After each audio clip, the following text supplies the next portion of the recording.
El portal informativo de Fundación para la Promoción del Altruismo, institución de asistencia privada, presenta El lado humano del periodismo, un servicio de anunciación, comunicación altruista, compromiso y servicio.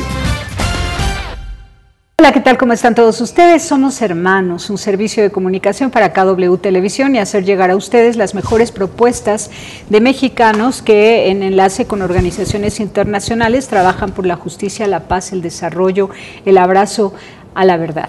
Está con nosotros Marcos Castillo, él es vocero de Ayuda en Acción México, Asociación Civil. Marco Castillo, ¿cómo estás, Marco? Muy bien, Tere, ¿y tú? ¿Cómo has estado? Muy bien, aquí muy interesada en escucharte ahora que hemos estado muy al pendiente de lo que pasa con los migrantes de todas partes del mundo, personas que huyen por guerra, otros por amenaza, por su fe, otros por pobreza extrema, por poco desarrollo, en busca de oportunidades, en fin, es tremendo y cada vez más complejo el tránsito de un país a otro.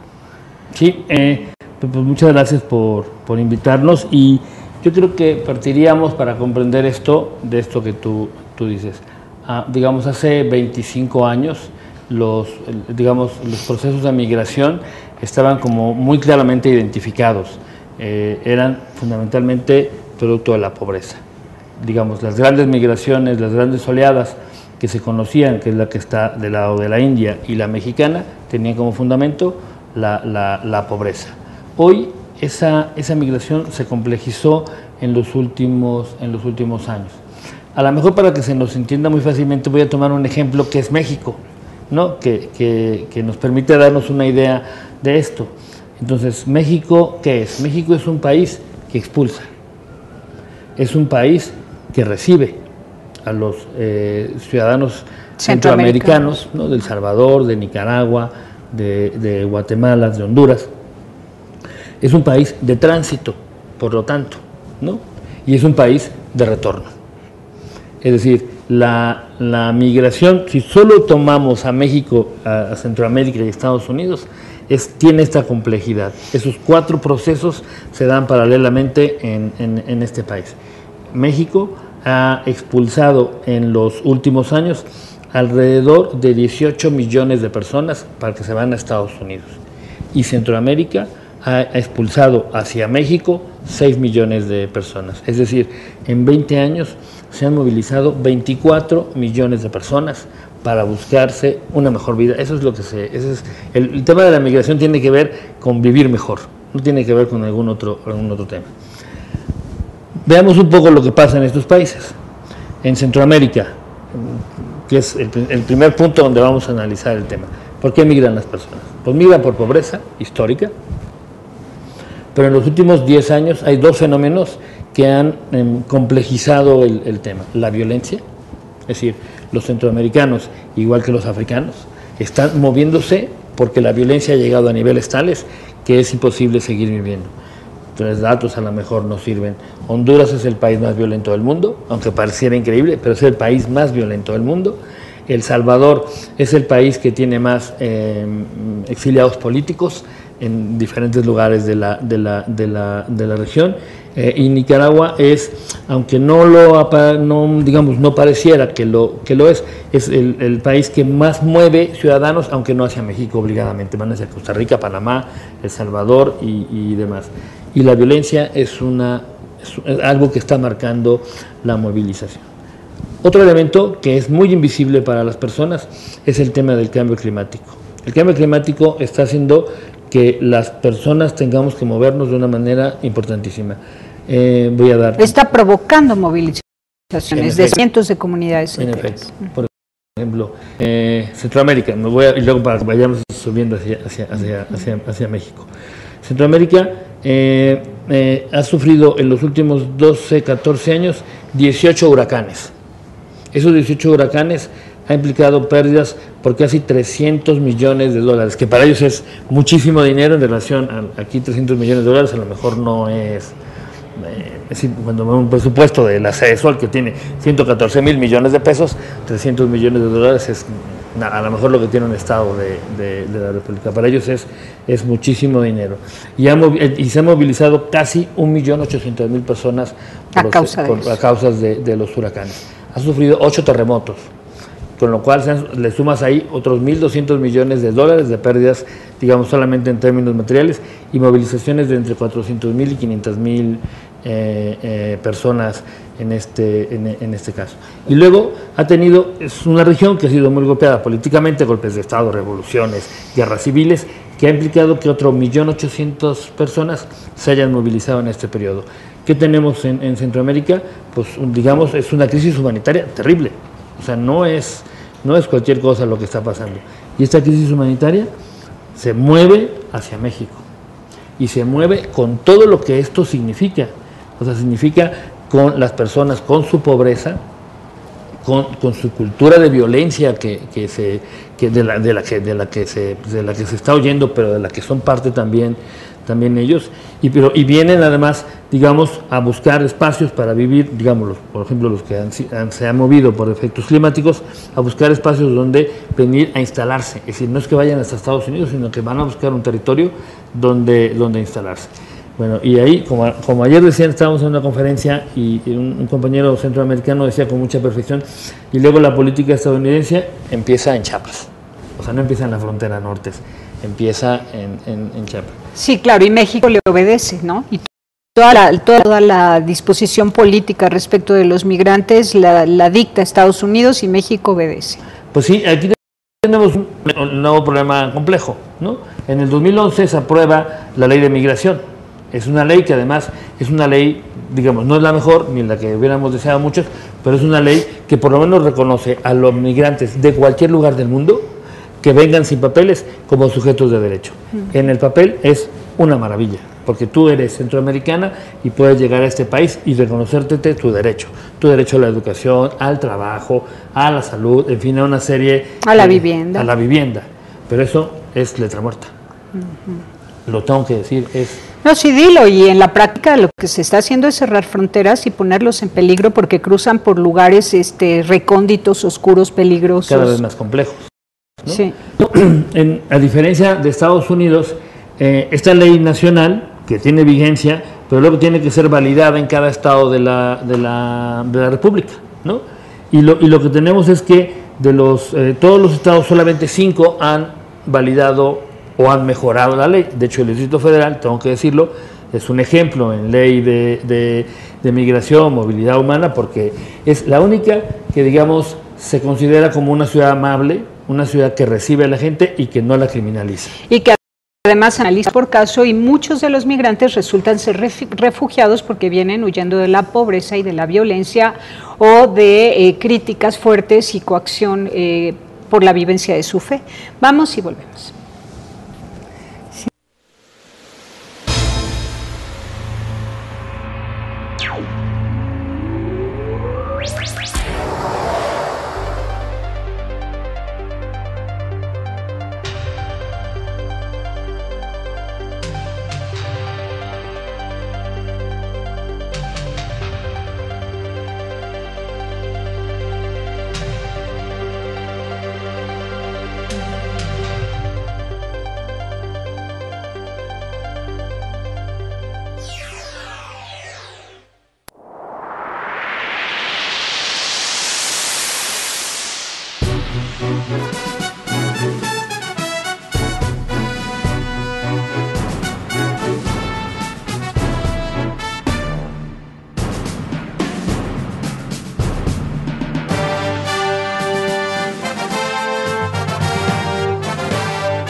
Continuamos, somos hermanos, y yo quisiera preguntarte, ya que la presencia de Ayuda en Acción está en 23 países, especialmente España, México, con mucha fuerza, ¿se han dado cuenta de estos fenómenos? ¿Cómo ocurren? ¿Qué viven durante el tránsito los migrantes? ¿Cómo son víctimas de trata, de violación a sus derechos, de asesinatos? Sí. En cada lugar del mundo tiene una concreción distinta, ¿no? Las pateras que vienen de África hacia Europa, pues es difícil de imaginarse una lancha en donde van 300 personas, todas apiñadas en medio del mar, sin luz, sin comida, niños, mujeres, hombres, en donde puede haber tormentas, no puede haber tormentas, no vienen con su seguro, su cinturón de seguridad, con su bien apillotados. Exactamente, ¿no? Y luego cuando llegan a la frontera sur, ya sea con Francia, con Italia, con España, lo que tenemos ahí es una política de cerrazón absoluta de los gobiernos europeos. O sea, es una cerrazón total. No sé si viste ayer, de hecho han detenido en Hungría, ¿no? Han detenido ya a un grupo de 250 iraquíes que iban, de hecho, entiendo yo, ya con permiso de asilo para allá, que han dicho, no, aquí no pasa ya nadie más, está imposible. O sea, la crisis humanitaria en el norte de África y el sur de Europa está llegando a unos niveles tan graves como los de México. Ahora, habían dicho que se iban a poner de acuerdo para dividirse la cantidad de inmigrantes para poderles dar asilo en los distintos países de la Unión Europea. En efecto, y de hecho, en ese momento se puso en juego un instrumento económico-político para permitir el acceso a migrantes. Lo que ha pasado es lo mismo, un fenómeno muy parecido al que está pasando en nuestro espacio, en nuestra región, que es que el fenómeno se convirtió en masivo. O sea, no son los 10 exiliados políticos o los 10 exiliados por pobreza o por persecución, no, son cientos y en algunos casos son miles de personas que se están movilizando para salir de su país y buscarse una mejor vida. ¿Qué pasa en el caso de Europa, que pasa también en México? Que no tenemos ni instrumentos, ni política, ni las condiciones económicas, ni la disposición política también, aunque mucho discurso hay, tanto allá como acá, para decir que pensemos en un dato solo en México. Por Chiapas, promedio, reconocidos por el Instituto Nacional de Migración, pasan entre 200, solo en la frontera de Chiapas, entre 200,000 y 300,000 migrantes al año, ilegales. Eso no cuenta los migrantes guatemaltecos que vienen a trabajar a las fincas de café, que digamos, ya ese es un fenómeno migratorio muy viejo en este país, que representa a otros 15,000 personas cada año, que vienen, cortan café, luego cortan jitomate y se regresan. O los que pasan por la parte de Quintana Roo, o los que ahora están entrando por Yucatán. En fin, es decir, esa es una de las características actuales, que es un fenómeno de masas. No son los... Y además en un tiempo de decadencia económica, en un tiempo donde estaban muy acomodados en su acaparamiento de riqueza unos cuantos en el mundo, con sus políticas elitistas en favor de ellos y nada más que de ellos, y de pronto, pues ahora sí que les cayó el chahuistle, como decimos acá, ¿no? Ahora tienen que transformar toda su mentalidad y sus acciones y sus trazos sobre el papel de la economía política para realmente compartir como debieron hacer siempre. Jamás debieron haber tenido una mentalidad tan cerrada para pensar solo en sí mismos. Claro, vamos, eso es como una fractura del sistema en sí mismo, ¿no? Exactamente. Una fractura obligada del sistema. En efecto, ¿no? O sea, tenemos que repensar nuestros modelos de desarrollo, tenemos que repensar nuestros modelos de vivir, porque ahora es esto del proceso migratorio, pero dentro de nada vamos a tener crisis con el agua. La NASA y Naciones Unidas la semana pasada acaban de reconocer que nuestro 3% que tenemos de agua disponible para todos los humanos de agua en el mundo está en crisis en este momento. Está en crisis por contaminación, está en crisis por acaparamiento, está en crisis por miles de razones que están ahí y que la tendencia es increíble, pero es a cedérselas a un privado para que él maneje el agua. Como en México, no platicaremos de ese otro tema, pero es uno de los fenómenos que está aquí. Es decir, regresando al tema de migración, es masivo. El tema es así. ¿Qué pasa en el 2008 entre el 2008 y en el 2012 en Estados Unidos con los mexicanos? Pues pasa un fenómeno increíble. Siempre nosotros hemos sido cientos de miles los que nos vamos para allá, ¿no? Y ahora son, a partir de la crisis económica, cientos de miles que se regresan, que son regresados, no se regresan, que son regresados a México por el gobierno de Estados Unidos. Más de 500,000 mexicanos anualmente son deportados por el gobierno mexicano a la frontera de nuestro país. Y son ahora muchos menos los que salen de su tierra. Estamos enfrentando un nuevo fenómeno en México que es el retorno. Y esto exige productividad. Esto existen muchísimas cosas. Uno, imagínate tú que te fuiste a vivir a Estados Unidos hace 20 años, ¿no? Y que hiciste tu vida allá, y que tienes a tu familia allá, o sea, todo lo tienes allá. Tu país y tu pueblo no son más que un alegre recuerdo de tu infancia, seguramente, ¿no? Y de pronto tú vas por la calle y un tipo te detiene, te pide tus papeles, no eres persona legal y te deportan. Y regresas a tu pueblo que saliste hace 20 años, con tu familia allá, con la gente que aquí ya no es tu gente, o sea serán tus tíos, tus abuelos, lo que tú quieras, pero son un recuerdo de tu vida. Un campo que no produce, que no genera riqueza, que no tiene apoyos gubernamentales, y un retorno de una vida que tú tenías, no sé si en Los Ángeles o Nueva York o en Maryland, no sé si me lo explico, y de pronto regresas a Nealtican en la Mixteca poblana. A una cruda realidad, ¿no? De desolación y desabasto, porque además muchos de esos pueblos están desolados, viven solo los ancianos, los hijos se han ido porque todos estaban allá, porque el pueblo fue, digamos, abandonado, ¿no? Entonces, no sé si me explico, este nuevo fenómeno que está siendo masivo, entre 400,000 y 500,000 mexicanos anualmente son deportados, y de esos muy pocos están ya intentando regresar. La mayoría tenía, cuando empezó este ejercicio masivo de deportación, tenía entre 8 y 10 años, por lo menos, de estar viviendo en Estados Unidos, ¿no? Y ahora el repudio es mayor, está creciendo por la influencia de este señor Trump. Vamos a un corte y comentamos. Sí.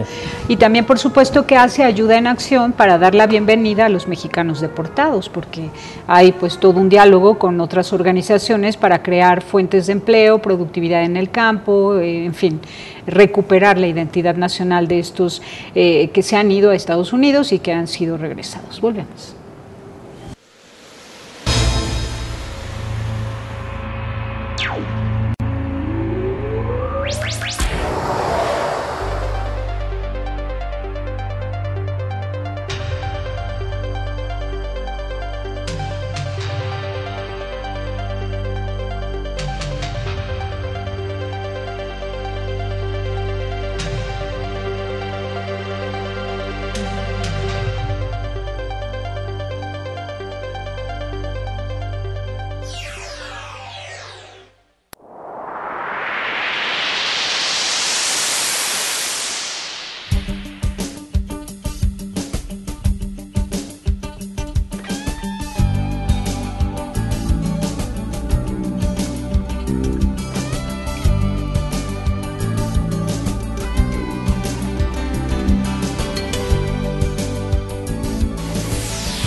Continuamos, somos hermanos. Llama la atención que el gobierno de México no ha hecho ninguna declaración en defensa del pueblo de México en contra de las declaraciones del señor Donald Trump que nos ofenden. De verdad que llama la atención. No sé cómo lo sienta usted en su corazón. ¿Qué respuesta ha dado México a esas ofensas? Yo no he escuchado nada realmente importante y que sea dicho con un sentimiento férreo en defensa de la dignidad de los mexicanos.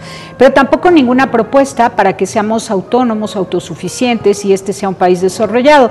Decías en el corte todo lo contrario, México siempre llega tarde, hace las cosas al revés, justo en el momento en que no tenía que invertir en algo, invierte, en el que no tenía que privatizar algo, privatiza. Cuando estaba a punto de ganar una carrera, se sale del camino. A ver, cuéntanos esta parte, por favor. Bueno, nada más, era como dato, digamos, un poco al margen de lo que estábamos platicando, comentábamos ahorita que México acaba de privatizar, es lo que acaba de hacer, ¿no? Acaba de ceder el derecho a privados de explotar el petróleo a cambio de una renta que nos van a dar, ¿no?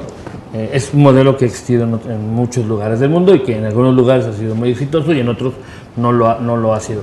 Pero llega muy tarde, porque en el momento en que el extraer el petróleo de las aguas profundas hace aproximadamente 20 años costaba $8 la producción de ese barril. Ahora cuesta $18 la producción de ese barril. Las empresas más importantes, Mobil, Exxon, todas estas están en Canadá sacando en Alberta todo el desperdicio del petróleo que durante años se acumuló, ¿no? Las bituminosas se llaman, son unas arenas bituminosas que lo limpian y demás, y es el famoso gasoducto que están construyendo. ¿Sabes cuánto vale producir un barril de esos? $3. Fíjate. Entre 18 y $3 es una diferencia enorme. Entonces, ¿se acuerdan que hubo apenas la primera convocatoria, ¿no? Del bloque 1, de no sé qué cosa? Entonces, lo que tenemos ahí es que no se presentan casi ninguna de las empresas importantes, y a eso que eran aguas no profundas, pues porque ya no es un negocio exactamente para las empresas en esta parte del mundo. Seguramente llegarán, seguramente lo harán, la renta será muy barata para nosotros, pero es un ejemplo desde mi punto de vista de la falta de claridad de el gobierno mexicano en el momento en que hace las cosas. Pero lo mismo pasó con el Tratado de Libre Comercio. México no previó que iban a ser subsidiados los productores de Estados Unidos y de Canadá y que entonces iba a ser mucho más barato para México importar la producción agrícola de Canadá y Estados Unidos que producirla en México. Llevó a la quiebra el campo mexicano. O sea, todo lo hace subordinándose a la voluntad, a los deseos, intereses, estrategias y coacción de Estados Unidos principalmente. Y perdón que lo diga, pero creo que también ligado a intereses de negocios y o sea, no solamente es un asunto de particulares. Político, de particulares, ¿no? Para mi gusto es que esto también está muy, muy vinculado a un modelo mexicano que es histórico, no pertenece ni a este gobierno ni a los últimos. Es un modelo que se ha centrado en la corrupción, en los negocios de una casta. Exactamente, entre la clase política y una cierta clase empresarial que es monopólica, ¿no? Es decir, ese es el modelo y que hace muy difícil que un país se movilice de esa manera para cambiar sus procesos económicos. Dicen que no estamos en crisis económica, pero yo me preguntaría, si no generar empleo, si que la moneda se te devalúe. Es cierto que la inflación no se ve en los métodos de evaluación, porque ciertamente tenemos 144 productos que se evalúan ahí. Tuvimos la suerte de que en el mundo las materias primas hayan ido a la baja y en este momento todo el maíz, el sorgo están a la baja, pero eso no creo que se mantenga durante mucho tiempo y que, con todo el respeto del mundo, que alguien diga, como el presidente de la República, que qué bueno que se devalúa el peso mexicano, porque eso va a implicar que vamos a tener más turismo, me parece que es así, no sé si era una broma o si era en serio, pero me parece que no tenemos un proyecto de país que nos permita crecer. Eso hace que entonces la migración se convierta en un fenómeno, en nuestro fenómeno natural. Hoy el periódico lo decía, en el mes de julio ingresaron a este país 308 millones de dólares de puras remesas. Es decir, en este país ingresa más dinero por las remesas que por la venta de petróleo o otros muchísimos temas y negocios que podríamos tener. Y los migrantes aportan mucho más. No sé si has oído los anuncios. Tal empresa está invirtiendo no sé cuántos miles para generar 300 empleos. Y pues estos señores migrantes, esos señores que están allá, ilegales, sin defensa y demás, nos aportan a este país 14.308 millones de pesos en 6 meses. Si la tendencia se mantiene y el tipo de cambio se mantiene, esto quiere decir que la posibilidad de que la pobreza no se reproduzca está muy condicionada por estos aportes que está haciendo los migrantes. Dependemos de ellos económicamente y para el desarrollo de estas comunidades de origen de las cuales ellos salieron, sobre todo, ¿sí? ¿No? Porque mandan los recursos a su familia, a lo que queda de su familia. Sí, con un problema que se genera en la economía, porque ese dinero que se manda no son dólares productivos, son dólares para el consumo. Es decir, es el dinero que le llega a tu mamá, o sea, tu mamá no va a ir a hacer un negocio, o sea, lo que hace tu mamá es ir a comprar la comida, la mayonesa, no sé si me lo explico. Sí, sí. Y entonces no es un dinero que esté reproduciéndose en la región, ese dinero llega a la tienda, este señor tiene que comprar nuevos productos y ese dinero finalmente acaba fuera de la región, ¿no? O sea, acaba en las comercializadoras o en las intermediarias y esos a su vez que lo compran y acaba fuera del país, nuevamente se vuelve a ir del país. No tenemos un modelo en este momento que nos permita, digamos, como política global, no como acciones como puede ser Ayuda en Acción o otros grupos, pero nuestra acción es pequeña. Tenemos que trabajar y pensar en una acción de política pública que permita que esos dólares que realmente están enviando los mexicanos que están allá sirvan para reactivar la economía. Se ha intentado, pero han sido prácticas que han durado entre 6 meses y 1 año y por falta de voluntad de los receptores de esos recursos no se ha logrado. Vamos más bien nos despedimos de nuestro querido público de KW Televisión y seguimos con más si usted quiere continuar esta charla para saber específicamente lo que hace Ayuda en Acción por los migrantes que pasan por México. Pues quédese con nosotros en YouTube. Pásela bien, haciendo el bien. Gracias. A ti, gracias. Hasta la próxima.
Continuamos en Anunciación TV. Ahora sí, platícanos exactamente qué hace Ayuda en Acción México por los migrantes, los que entran, los que se van y los que son deportados. Sí, es un tema complejo y hemos intentado hacerlo de la manera más ordenada posible.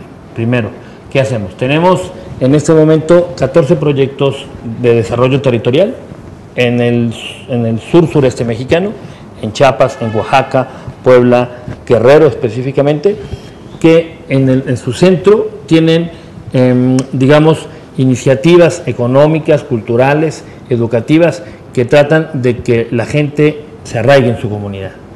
Pues nosotros no estamos en contra de que se vayan, es su derecho, pero creemos que están mejor si viven en su región, pero para vivir en su región tienen que generarse opciones no solamente opciones económicas, sino opciones de vida. ¿Tú te imaginas a un joven de 14 años viviendo en un pueblo en donde a las 5 de la tarde, a las 4 de la tarde no tiene nada que hacer? O sea, ¿tú te puedes imaginar una vida así? Es imposible. Bueno, no tiene nada que hacer porque ahora la tele le ha inventado que lo que tiene que hacer es ir a los centros comerciales, por ejemplo, pero en el campo hay tanto que hacer. Pero digamos, este paradigma tan importante está ahí. Sí, ha cambiado. Ellos ya no encuentran qué hacer cuando hay mucho que hacer. El sentido campesino ha perdido mucho o ha cambiado demasiado. Entonces no solamente es un tema de poner cooperativas, sino es un tema de darle un nuevo sentido a vivir en el campo. ¿No? Cuando los chicos tenemos una experiencia educativa en donde los chicos van a la ciudad, están ahí, se regresan todo el fin de semana a trabajar a su comunidad, pero pues cuando regresan les platican a sus compañeros, no, es que fuimos al mall y fuimos a no sé qué y fuimos en fin, ¿no? Pero bueno, tenemos este proceso que es, digamos, como la piedra angular donde tenemos. Luego tenemos un programa, digamos, que está en el tema de la defensa de los derechos de los migrantes.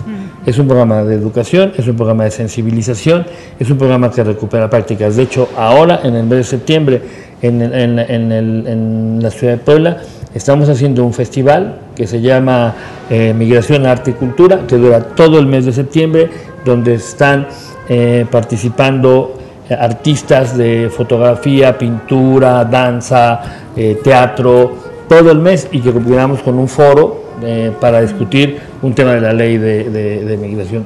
Pero la idea es que la gente entienda que la migración es un proceso amplio, complejo y demás. Tercero, tiene que ver el trabajo que estamos haciendo con el trabajo de la incidencia en las leyes, en las políticas públicas. Estamos trabajando intensamente, es un esfuerzo enorme, porque esta ley, como tiene que homologarse en estado por estado, hay que ir estado por estado haciendo la labor de incidencia, de discusión, de análisis en los estados para que reconozcan la ley. Es increíble, pero Oaxaca, que en teoría el gobernador era un gobernador muy preocupado por el tema de migración, es el segundo estado que expulsa migrantes de este país en este momento, no tiene su ley, ¿no?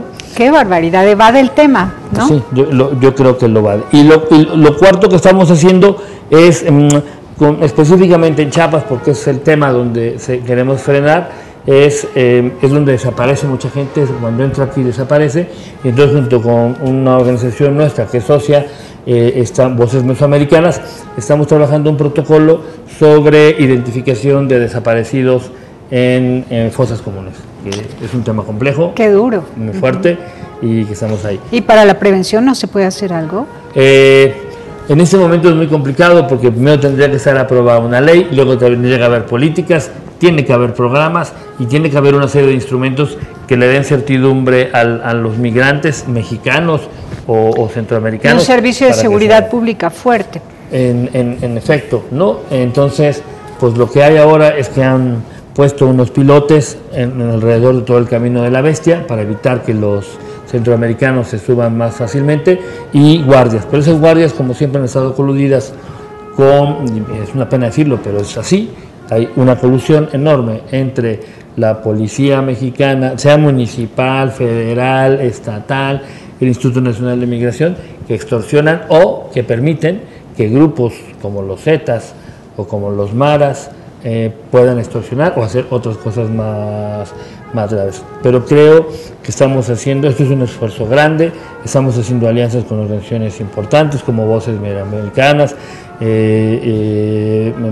movimientos sociales como FIOP, que es un proyecto muy interesante que estamos realizando en Justlahuaca, que es una de las regiones más históricas de expulsión de migrantes. ¿Te acuerdas de este movimiento de Baja California? Que hubo apenas, bueno, son ellos mismos nada más que en Baja California.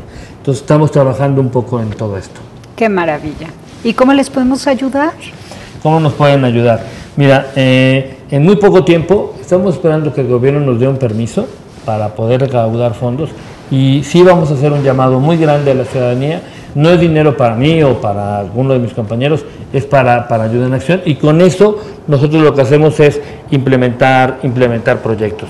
En cuanto tengamos ya la autorización, si nos lo permite Tere, vendremos a pedirles de favor que nos ayuden, porque creemos, no solo es el dinero, queremos que la gente se movilice, queremos que la gente, si quiere ir, estamos haciendo un proyecto chulísimo en Puebla de recuperación del río Atoyac con otras organizaciones, entonces queremos que la gente vaya a ayudarnos desde cosas tan simples como recoger la basura que no deberíamos de estar tirando, hasta pedirle al gobierno que deje de ser el contaminador número 1 de ese río. Es increíble, el 70% de los desechos que caen a ese río provienen de los desechos. De los desechos, de los caños. Qué barbaridad. Bueno, pero por otro lado entiendo que los recursos también es para este primer programa del que nos hablaste, que es los que viven en el campo y que queremos retenerlos para que no se conviertan en migrantes, ¿no? Hay que hacerles una vida atractiva en el campo. Entonces me imagino que vas a hacer casas de cultura, canchas de básquetbol, de fútbol, centros recreativos, ¿no? Salones para apoyar como tutores a los niños que hagan las tareas por las tardes, escuela de música, escuela de arte, tantas cosas que se puede llevar al campo. Y empezar por cosas tan simples que te sorprendería.